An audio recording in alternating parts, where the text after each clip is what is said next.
Hello, everybody! Welcome back to my live speaking test series where I record spontaneous answers to this week's latest IELTS speaking questions.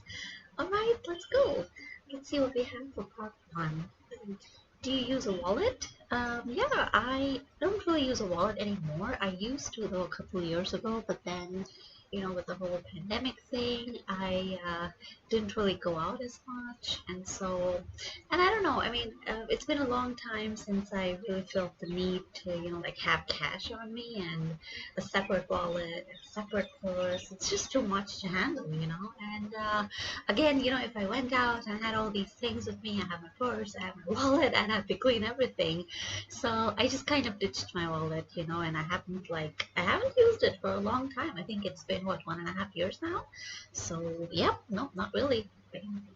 Have you ever lost a wallet? Now this is really funny because I actually have, just once in my life though. So I was coming back from college, and I remember I was standing in the train back home, and the train was kind of, it wasn't empty, but it wasn't crowded. And I don't know, I was having a good day that day.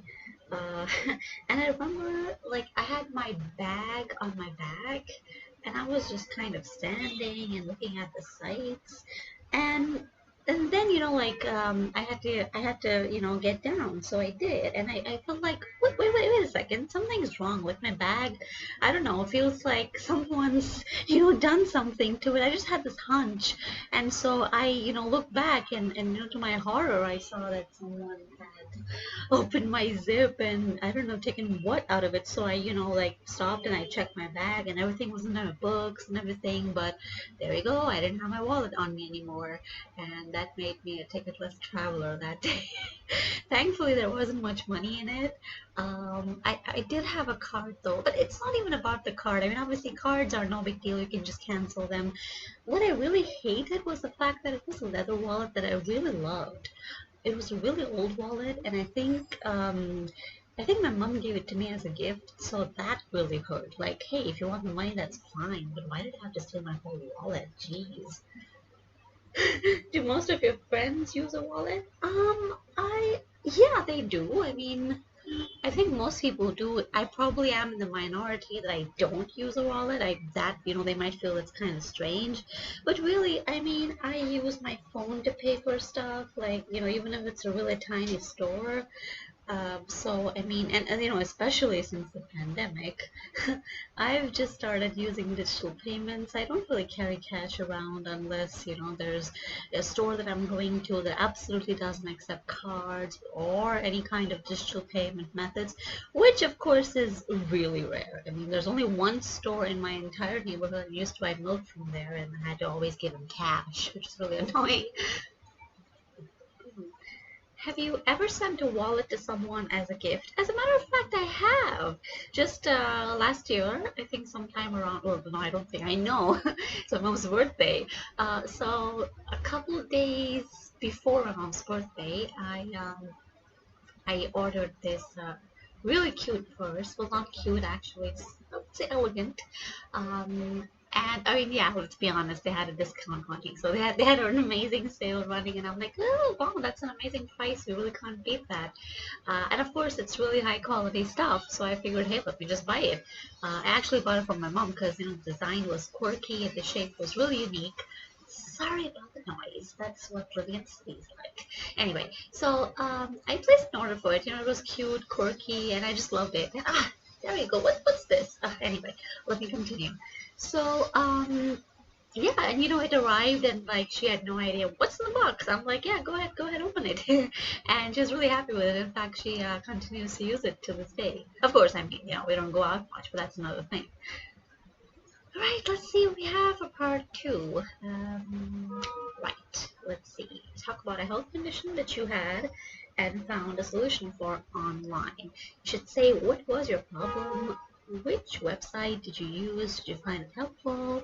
And explain how you felt about it. So, a couple years ago, I think, not a couple years ago, when I was probably 19 or something, I know because I just graduated Actually, I'm not sure whether it was when I was 19 or 20 or 21. But like, yeah, in my late teens to like really early 20s, I don't know, I suddenly had this acne problem, and I guess a lot of people do it. I mean, it's obviously a very common thing. Um, I don't know, like it was never this bad, and I ended up having this weird pizza face, really. And I was really distraught because, I mean, back then I didn't like have a job or anything. I was just a broke college student.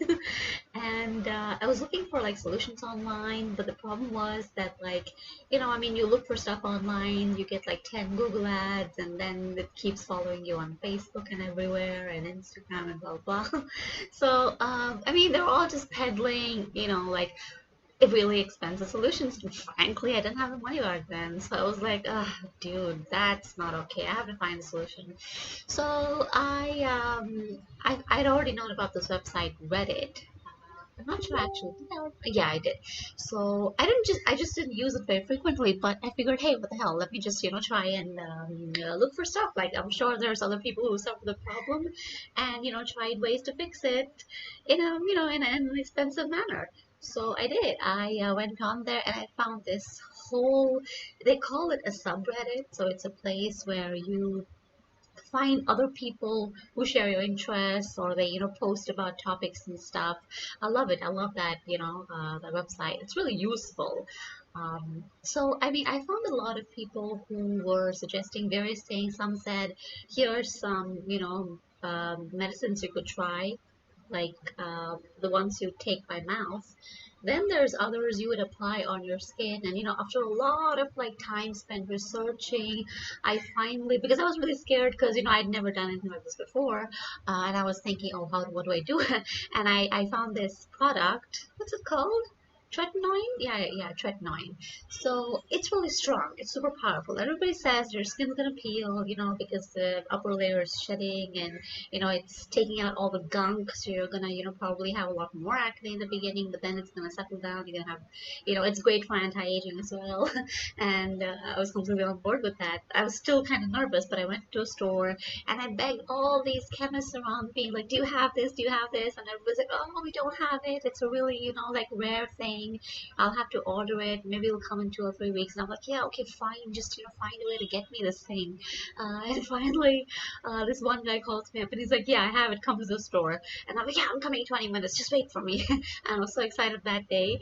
I bought it. I bought the tube of the, gel, and I used it. I used it for quite a while. And yes, my skin did, like, you would see like little flakes peeling off. Not painful. It's just, they're just shedding the upper layer. And I did. It worked beautifully. I mean, I was so shocked. I know, because I had this program that I was starting in just a couple of weeks, and I wanted to look good. And I think it managed to, like, within just like I think 2 or 3 weeks, it managed to really bring everything down to about like 70-80%. And I was just, my mind was completely blown. So I was like, and of course, I mean, I still continue to use it, but there's always like this there's always a point where you feel like there's too much information, and you sometimes feel like, oh, what do I do? It might just be easier to go to a doctor now that I'm older, and obviously I can afford going to a doctor, going to a dermatologist, or whatever it is. I would prefer to do that, because now it's more important for me to save my time. But back then I had lots and lots of time, and it was more important for me to save whatever non-existent money I had. So yeah. All right, let's see what we have. Part 3. Oh, good. Okay, well, let me just reset my timer here. I am trying to like stay on time so that this doesn't end up being a 25-30 minute video, because trust me, I can just go on and on. Okay, what should people do to stay healthy? It might not look like it like nowadays, like if somebody were to like look at me. But I'm a big fan of working out. I really enjoy it, and I think that everybody should try it at least once. When I was younger, I thought that women shouldn't work out because we'd get all bulky and everything. But trust me, that's not true at all. And I think it's a great way to, because I know personally, I used to have awful stamina. Um, and I joined gym, and within just like a month or so, I noticed that I could walk a lot longer. I could even jog without feeling out of breath, because obviously I was using the treadmill a lot, and it was amazing. My breathing got better. I just felt more, I had a lot more energy. I felt happier as well. I didn't really feel, a lot of depressive episodes either. So it was really good. Of course, I did a lot of other things as well in addition to just, I didn't just go in there and go and run on the treadmill for an hour. I, lifted weights and stuff and did the other, compound exercise. So I think that is really something everybody should try and do. I think most people could enjoy it. I feel like I don't know. It just felt like fun time to me as an adult, really. I mean, honestly. Other than that, though, I mean, obviously, they always say that. I mean, if you have any particular goal with regard to your body weight or size or shape, food is 80% of the game. So obviously, I'm not trying to discount that. In fact, if you just want to lose weight, then hey, you can just count your calories. I think that's a fantastic way to do it. I know I've done it myself, but there of course has to be a balance. Like you can't, for example, just like use artificial sweeteners like aspartame and sucralose and stuff like that, which can cause cancer. Hell, just eat a little bit of sugar, you ain't gonna die. Everything in moderation is fine. It's not everything's the devil. Yeah, it's not ideal to drink a lot of cola, but every now and then it's perfectly fine if you just work on moderation. And I think moderation really is kind of where people tend to struggle. I know because I tend to struggle with it myself. Do you think governments should pay for all medical expenses? I'm kind of undivided here because you see, it sounds like a good idea that yeah, they should care about, they should take over the healthcare thing. And I know, of course, in some countries this does happen. I think, but the thing is, of course, it looks like it's free, but hey, there's no such thing in life as a free lunch, right? You're obviously paying for it in terms of your taxes. If you live someplace like Canada or Europe, you're paying for it. You're paying for it each month. You're paying a fat sum for it each month. I'm not against it. Hold on, I think. Okay, well, it's recording. I have an issue with my mic, I guess. Anyway, if you have any recommendations, I'd love to hear. Okay, so yeah, okay, now my upload speed is. Sorry about this. I'm not sure why it's happening. Hold on.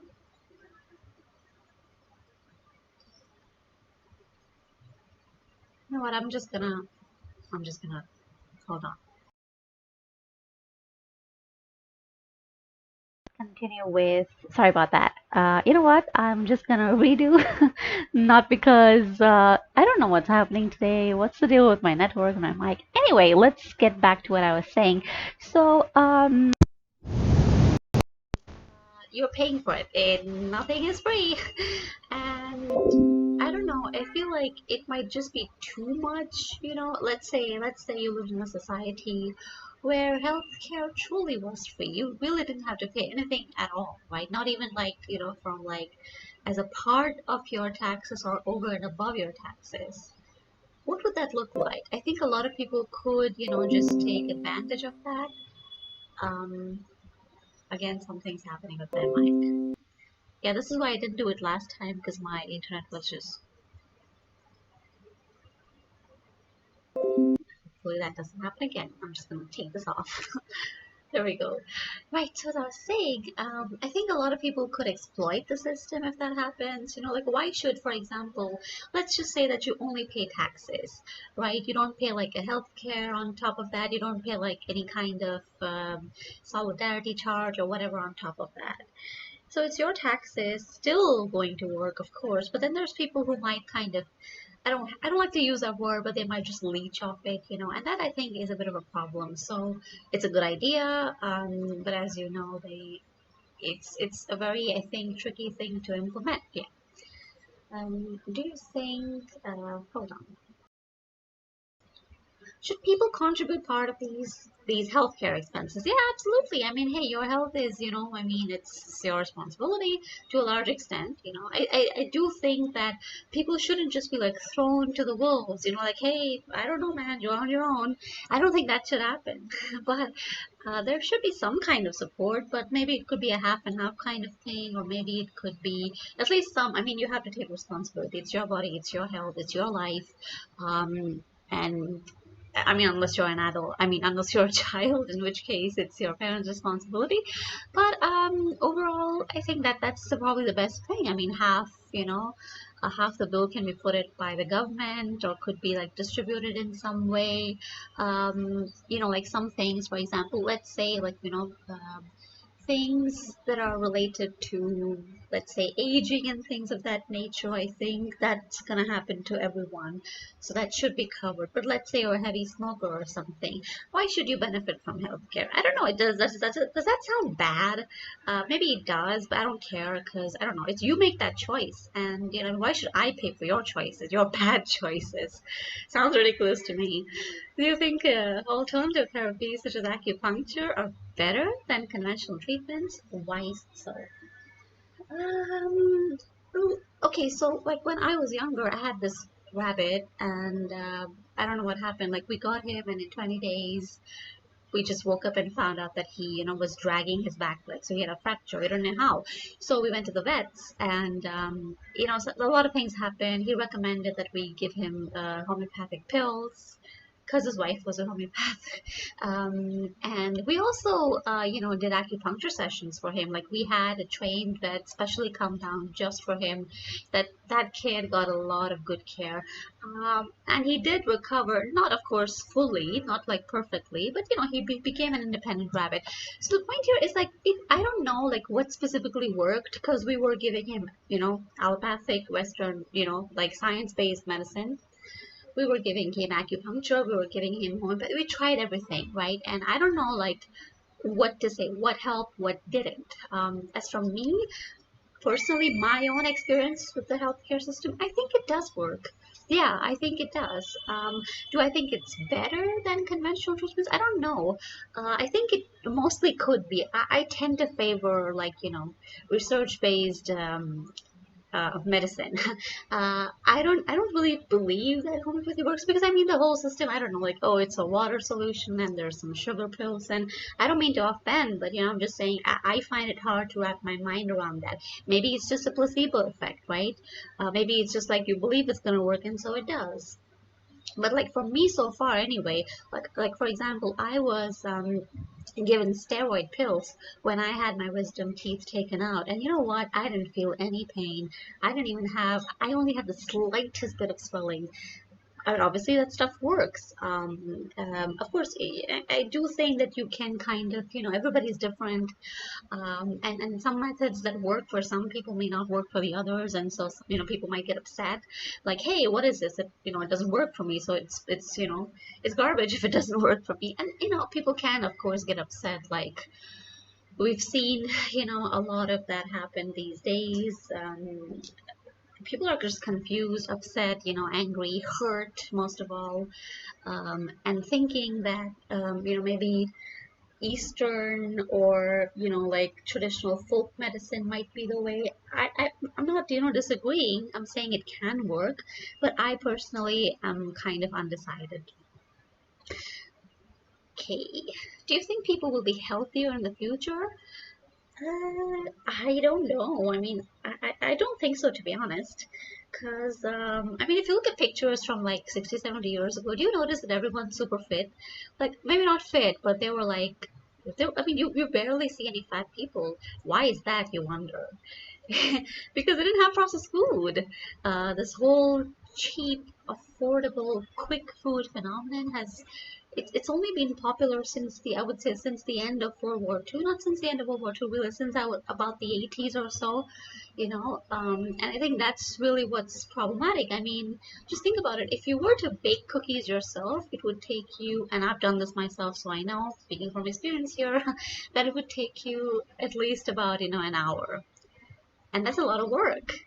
But if you have the money, you just go to the store and you buy it in what, like 10 minutes, right? So, again, I do see that more people are becoming more health conscious, which is great.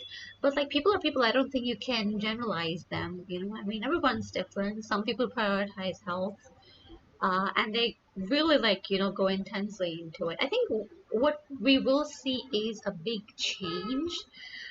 We're going to see more people who are very health conscious, And we're going to see a lot of people who are completely off the deep end, like you see on shows like My 600-Pound Life and My 1,200-Pound Life or something like that. I love that show. It's so funny. Those girls are hilarious. And, they're really trying, like, I think it really humanizes them. For a lot of people, it's, I'm completely going off point, but for a lot of people, it's just like, like the shock value, like, oh, how can somebody be so fat? But I can empathize with them. It's, in this world, it's really difficult, and a lot of people do kind of tend to use food as a comfort sort of thing.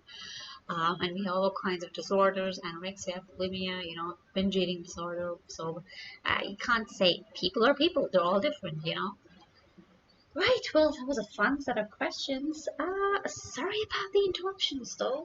Anyway, what you can do, dear viewer, is that now that we've hit 500 subscribers, which I'm really happy about, I'm really excited about that. I'm so glad that, there's so many people think that what I'm doing is worthy of being subscribed to. I love the validation. Anyway, so that's all for today. Check back next week on Saturday when I'll respond to a new speaking test. Or you can come back on Wednesday. Hey, if you like seeing me write essays, I can do that for the rest of my life. Honest to God, I love writing essays. So I'll see you next week on Wednesday.